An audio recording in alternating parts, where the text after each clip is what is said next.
नमस्कार प्रिय मित्रों, मैं ज्योतिषकार कमल आप सबका हार्दिक अभिनंदन करता हूं आपके अपने इस प्यारे YouTube चैनल एस्ट्रो कमल में। मित्रों, इस संसार में, इस दुनिया में लाखों करोड़ों साधनाएं हैं और उन साधनाओं में कुछ साधनाएं ऐसी है जो बड़ी ही पवित्र, बड़ी ही प्रभावशाली, शक्तिशाली और असरकारक साधनाएं हैं जिनका उपयोग तुरंत प्रभाव देता है। और ऐसी त्वरित साधनाएं हैं। कोई गणक जब अपने जीवन में अतिरिक्त ऊर्जा का उपभोग कर लेता है, जितनी एनर्जी उसे मिलती है उतनी एनर्जी से अधिक एनर्जी उसे जब चाहिए होती है तो वो पल अमर हो जाते हैं। जैसे आपने देखा होगा कि हनुमान जी का जो चित्र है वो सबसे ज़्यादा वो चित्र प्रसिद्ध है, जिसमें वो एक हाथ में पर्वत लिए उड़ रहे हैं और दूसरे हाथ में उनके गदा है और आकाश में विचरण कर रहे हैं, आकाश में उड़ रहे हैं। लक्ष्मण जी के लिए बूटी लेके आ रहे हैं। तो उस समय हनुमान जी ने अपनी ऊर्जा का सबसे ज़्यादा प्रभाव पैदा किया था, सबसे ज़्यादा उपभोग किया था, इसलिए वो पल अमर हो गया और वो पल अंडरलाइन हो गया, अंडर कवर हो गया। इसलिए वो जो पल होता है, वो जो चित्र होता है, वो चित्र दूसरे गणक के लिए, दूसरे व्यक्ति के लिए साधना बन जाता है। ऐसे ही आज हम एक साधना के बारे में चर्चा करेंगे जो महापवित्र साधना है, बहुत ही उत्तम साधना है और ऐसी साधनाएं जो देवताओं को भी शर्मा देने वाली है। ऐसी त्वरित साधना जो तत्काल फल देती है और कुछ भी इस साधना में करने वाले के लिए असंभव नहीं रहता। जीवन में सब कुछ उसे प्राप्त होता है। ऐसी ये साधना इतनी प्यारी, इतनी सौम्य ये साधना जिसका कोई जवाब नहीं है। इस साधना का नाम है लंकेश्वर रावण साधना।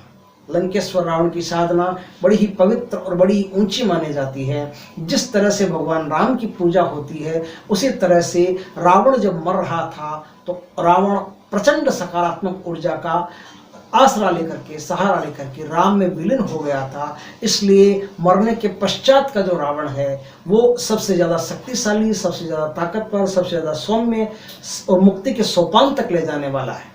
उसकी साधना भी बड़ी प्यारी साधना है। यदि आप इस साधना को कर लेते हैं तो जीवन में किसी प्रकार की कोई कमी नहीं रहती। हर चीज़, हर सुख आपके द्वार पर दस्तक देता है। आप उसे उपभोग कर सकते हैं और ऐश्वर्य में अपना जीवन जी सकते हैं।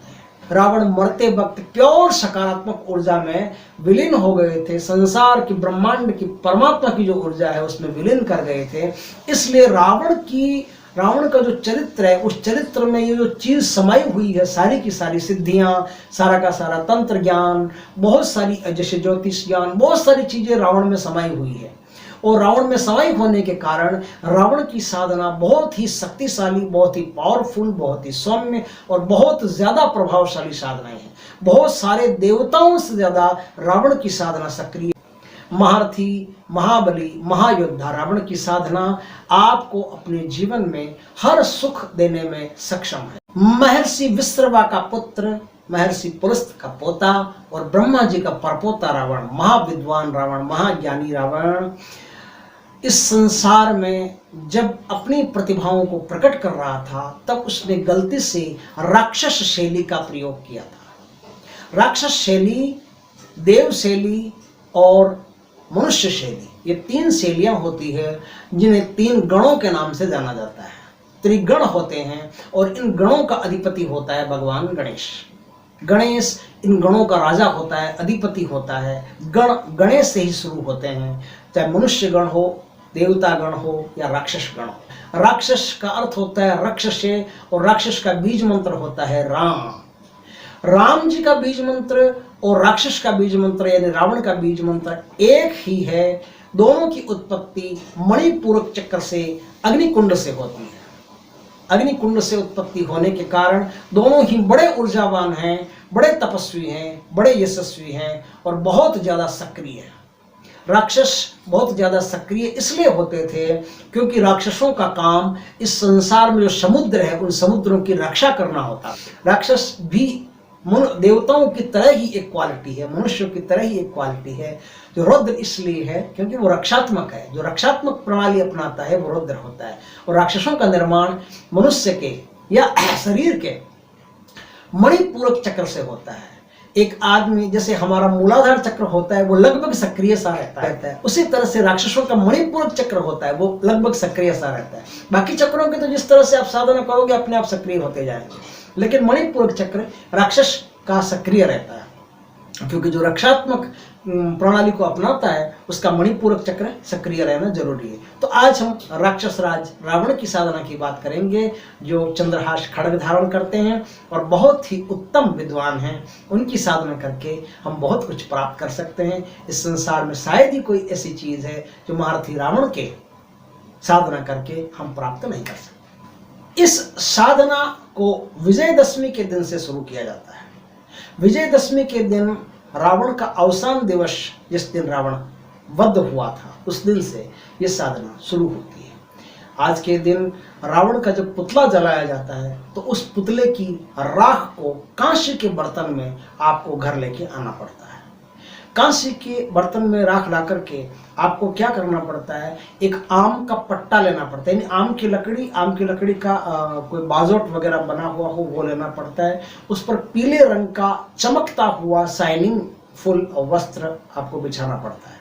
शाइनिंग फुल वस्त्र बिछा करके उस पर काले तिल की, एकदम काले होनी चाहिए, सफेद दाग में नहीं होना चाहिए, एकदम काले तिल की ढेरी, आप 2-3 मुट्ठी तिल रख लेना, उतने तिल की ढेरी बना करके उस ढेरी पर आपको रावण की जो पुतले की राख होती है वहां से कोयला भी लाना पड़ता है। उस कोयले से एक यंत्र बनाना पड़ता है सफेद कागज पर। अगर ऐसे नहीं बने तो कोयले को थोड़ा सा पानी में घिस के भी आप यंत्र बना सकते हैं, और ऐसे बन जाए तो सबसे बढ़िया। एक यंत्र बनाना पड़ता है, उस यंत्र को आप गत्ते पर चिपका लें या गत्ते पर पहले से ही सफेद कागज चिपका करके उस पर वो यंत्र बना लें। यंत्र बना करके उस यंत्र को उत्तर दिशा की तरफ मुंह करके, यानी कि जब आप यंत्र को देखोगे तो आपका मुंह दक्षिण दिशा में रहना चाहिए। आप जब साधना करोगे तो भी आपका मुंह दक्षिण दिशा में रहना चाहिए। तो यंत्र हो गया उत्तर मुख, आप हो गए दक्षिण मुख। इस तरह से आपको उस यंत्र को वहां स्थापित करना पड़ता है। लाल फूलों से पंचोपचार यंत्र की पूजा करनी पड़ती है। यंत्र की पूजा करने के पश्चात लाल चंदन यंत्र को चढ़ाना पड़ता है और लाल चंदन खुद को भी लगाना पड़ता है। लाल चंदन की माला से ही ये जाप होते हैं। इस मंत्र, आज जो मंत्र हम बता रहे हैं उस मंत्र का जाप लाल चंदन की माला से ही होते हैं, और लाल ही वस्त्र आपको पहनने पड़ते हैं। लाल रंग का ही आपका आसन होना चाहिए। एक बात का ख्याल रखें, इसमें जो वस्त्र पहने उन वस्त्रों में कहीं भी गांठ नहीं लगती है। मतलब जैसे एक तहमद ले लो, आप कटी वस्त्र ले लो, कुछ भी ले लो, लाल कलर का कुछ भी ले लो, उसको ऐसे ही समेट के और ऐसे अराउंड करके आपको मतलब नीचे कर देना पड़ता है। कहीं भी गांठ नहीं लगानी, ध्यान रखें, इस बात का खास ख्याल रखें। और सिले हुए वस्त्र इस साधना में नहीं चलते हैं, ध्यान रखें, बिना सिले हुए वस्त्र ही इस साधना में पहने। तो 2 वस्त्रों में यह साधना होती है, ऊपर एक अंगोछा और नीचे एक ये कटी वस्त्र या धोती लाल रंग की ये हो सकती है। इस तरह से आपका यहाँ एक काम पूर्ण होता है। इसमें क्या होता है कि आपको अपने हाथ से बनाए हुए हलवे का भोग लगाना पड़ता है। इस साधना को शुरू करने से पहले आपको गणों के अधिपति, क्योंकि गणक साधना है इसलिए गणों के अधिपति भगवान गणेश की पूजा करनी पड़ती है, रावण के अधिष्ठाता भगवान शिव की पूजा करनी पड़ती है, और अधिष्ठाता की शक्ति माता अंबिका का पूजन करना पड़ता है। 3 पूजन इसमें करने पड़ते हैं, एक तो माता अंबिका का, गणेश जी का और शिव जी का। चौथा पूजन आपको अपने गुरु का करना पड़ता है। जहां से भी आप इस मंत्र को सीखे हैं, जिससे भी सीखे, उसका आशीर्वाद, उसका नाम, उसके नाम की पूजा आपको वहां करनी पड़ती है। उसका गुरु मंत्र आपको एक माला सबसे पहले जपना पड़ता है। गणेश अंबिका की पूजा करने के बाद, गुरु मंत्र का जाप करने के बाद आपको एक खास मंत्र से अपने आसन के चारों तरफ एक सुरक्षा घेरा बनाना पड़ता है। उसका एक कारण है सुरक्षा घेरा, हालांकि इसमें सुरक्षा घेरे की कोई आवश्यकता नहीं है, लेकिन ये साधना है ना, ये साधना तो बड़ी सौम्य है, लेकिन इसका जो प्रादुर्भाव हुआ है, ये जो प्रकट हुई है, वो थोड़ी उग्र तरीके से प्रकट हुई है। मणिपूरक चक्र अग्निकुंड है, अग्निकुंड से ये जो साधना उत्पन्न हुई है, इसलिए आप जब इस साधना को करोगे तो डर कहीं बाहर से नहीं आता। कोई भी बाहर से सांप या सरीसृप, कोई भी ऐसा राक्षस वगैरह आके आपको डराता नहीं, ऐसा कुछ भी नहीं होता। आपका ही डर होता है। आपका डर इसलिए होता है कि रात जब सब आपको बहुत पानी की प्यास लगती है, आपका गला पानी के बिना सूखने लगता है, तब क्या करता है, आपका मन जो होता है ना, वो आपको बुरे सपने दिखाता है। बुरे सपने दिखाता है तो आप बुरे सपने से डर के जाग जाते हो तो आपको पता चल जाता है कि गला सूख रहा है, पानी चाहिए, पानी पीना पड़ेगा। आप पानी पी लेते हो, फिर कोई सपना नहीं, कोई और नहीं, कोई बुरा सपना हो रहा सपना वही चला गया सर। उसी तरह से जब इस साधना को करते हो तो इस साधना को झेलने के लिए, इस साधना की शक्ति को अपने अंदर ऑब्जर्व करने के लिए मणिपूरक चक्र को बड़ी मेहनत करनी पड़ती है। उस चक्र को खुलना पड़ता है, उस चक्र को ओपन होना पड़ता है। वो जब चक्र ओपन होता है तो शरीर में बहुत बड़ी हलचल होती है।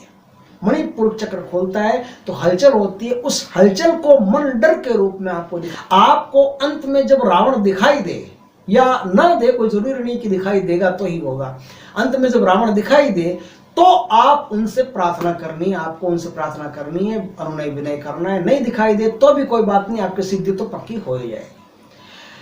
ये काम आपको कब तक करना है? ये काम आपको करना है 21 दिन, यानी कि आपको विजयदशमी से शुरू करना है और दीपावली की रात तक इस साधना को करना है। और 63 माला लाल चंदन की रोज की जपनी है। लाल चंदन की एक माला से 63 माला आज जो मैं मंत्र बताऊंगा उस मंत्र की आपको जपनी है।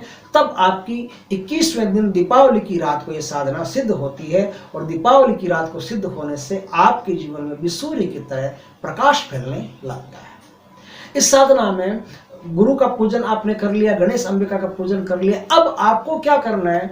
सुरक्षा घेरा बनाना है। सुरक्षा घेरा बनाने के बाद में आपको शरीर का कवच धारण करना है। और ये दोनों मंत्र हैं वो मैं आपको लिखवा देता हूँ। ये दोनों मंत्र आप ध्यान से, क्योंकि इसमें एक मंत्र होता है जो शरीर की सुरक्षा करेगा, वो माता चामुंडा का मंत्र होता है, माता पार्वती का मंत्र होता है, क्योंकि माता पार्वती शक्ति की प्रतीक मानी जाती है। तो वही आपकी रक्षा इस मंत्र में कर सकती है। आगे चलते हैं, यहां तक की बात हो गई। अब आपको मैं मंत्र देता हूं जो सुरक्षा मंत्र है और जो सुरक्षा घेरे का मंत्र है। एक तो आपकी सुरक्षा का है, दूसरा सुरक्षा घेरे का मंत्र है, तो उसे नोट करें।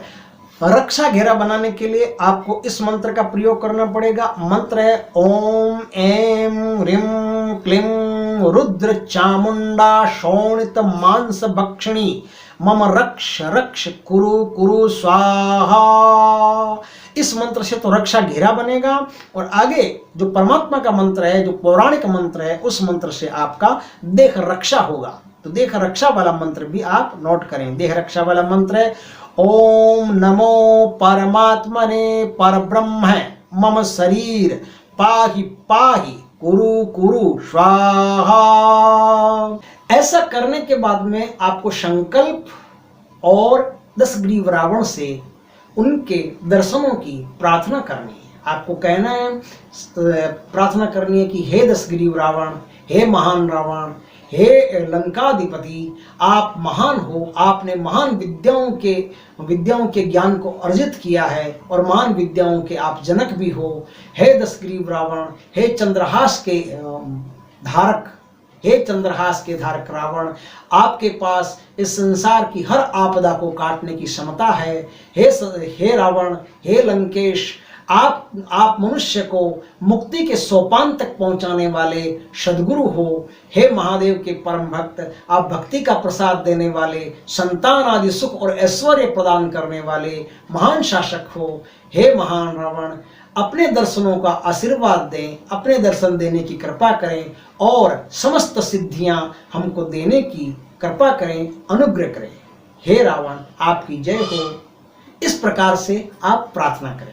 प्रार्थना के बाद में अब आपका मंत्रोच्चार शुरू होता है। मैंने बताया था कि 63 माला लाल चंदन के मनकों से, लाल चंदन की माला से आपको जपनी है। यह जाप रात्रि 10 बजे से 11 बजे के बीच में से शुरू होगा। ध्यान रखना, कहीं भी 10:15 कर सकते हो, 10:30 कर सकते हो, 11:15 कर सकते हो, 11 कर सकते हो, लेकिन 11 के बाद में नहीं और 10 से पहले नहीं। 11 और 10 के बीच में आप कहीं से भी जाप शुरू करो, आपकी मर्जी। जब जाप शुरू करो वो टाइम नोट कर लो। उसी टाइम आपको, उसी समय आपको फिर अगले दिन, फिर अगले दिन, फिर अगले दिन 21 दिनों तक आपको बैठना है। और 21 दिनों तक इस प्रकार से जाप करने से आप एक महान सिद्धि को दीपावली के दिन प्राप्त कर लेंगे।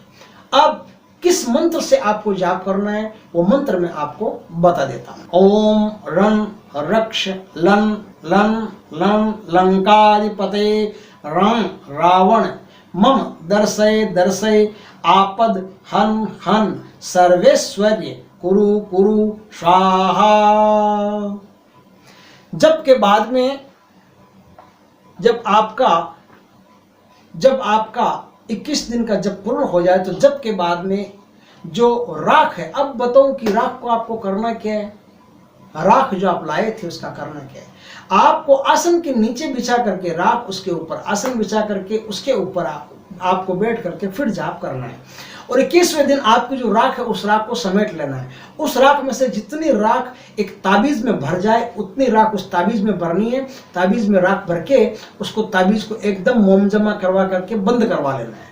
और उस ताबीज को आपको अपने राइट हैंड की बाजू में, दाहिनी भुजा में पहनना है, धारण करना है। हमेशा धारण किए हुए रहें। कोई भी शोकादि कार्य हो, किसी की अर्थी में जा रहे हो तो उसको खोल करके भगवान के दरबार में ताबीज को टांग दें। रात्रि काल में भोग आदि कार्य करने में यदि आपको ऐसा लगे कि करना, भोग आदि कार्यों में अपने को जुड़ना पड़ेगा, अपने को भोग आदि कार्य करने पड़ेंगे, तो उस ताबीज को खोल के भगवान के दरबार में रख दें। सुबह स्नान करने के बाद में उस ताबीज को फिर पहन लें। ये ताबीज शोकादि कार्यों में और इन कार्यों में नहीं चलता है, ध्यान रखना। ऐसा करने से ताबीज की शक्तियां कम पड़ने लगती है। तो आपको इस ताबीज को इस तरह से प्रयोग करना है। इस सिद्धि से आपको बहुत कुछ ऐश्वर्य आदि मिलेगा। तो मेरा ये कहना है कि आप हमेशा उन ऐश्वर्यों से सद्कार्य करें, सज्जनता पूर्वक कार्य करें, दान पुण्य करें, लोगों के हित के कार्य करें, ताकि रावण भी आप पर प्रसन्न हो और रावण की सिद्धियां अक्षुण्ण रहे, बनी रहे।